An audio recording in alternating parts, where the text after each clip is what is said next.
বাংলাদেশ জন্মের পর থেকে সিলেট ৬ আসনে শুধু ধানের চাষ হয়েছে, ফসল আর ঘরে তোলা হয়নি। তবে এবার মোক্ষম সুযোগ ফসল ঘরে তোলার।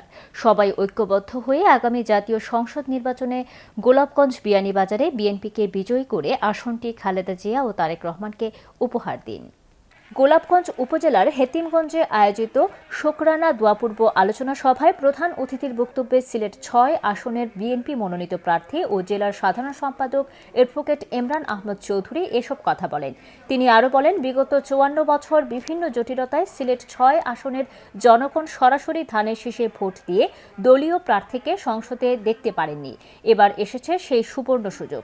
প্রার্থী ঘোষণা করেছে বিএনপি, সেই প্রার্থীকে বিজয়ী করার পবিত্র আমানত আপনাদের হাতে।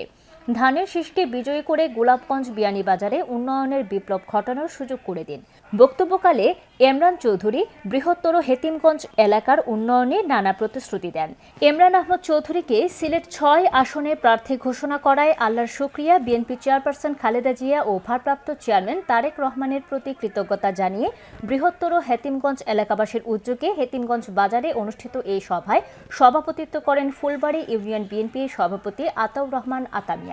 ফুলবাড়ী ইউনিয়ন বিএনপির সাধারণ সম্পাদক এম মামুনুর রশিদের পরিচালনায় আলোচনা সভায় বিশেষ অতিথির বক্তব্য রাখেন ও উপস্থিত ছিলেন সিলেট জেলা বিএনপির উপদেষ্টা ও সাবেক উপজেলা বিএনপির আহ্বায়ক মুহিসুন্নাহ চৌধুরী নার্জিস, জেলা বিএনপির সাবেক উপদেষ্টা এম সিরাজুল ইসলাম, জেলা বিএনপির উপদেষ্টা ও পৌর বিএনপি প্রতিষ্ঠাতা সভাপতি গোলাম কিবরিয়া চৌধুরী শাহীন, জেলা বিএনপির উপদেষ্টা সালিক আহমদ চৌধুরী, জেলা বিএনপির সহসভাপতি নাজিমউদ্দিন লস্কর, জেলা বিএনপির যুগ্ম সম্পাদক অ্যাডভোকেট মুজিবুর রহমান মুজিব সহ আরও অনেকে।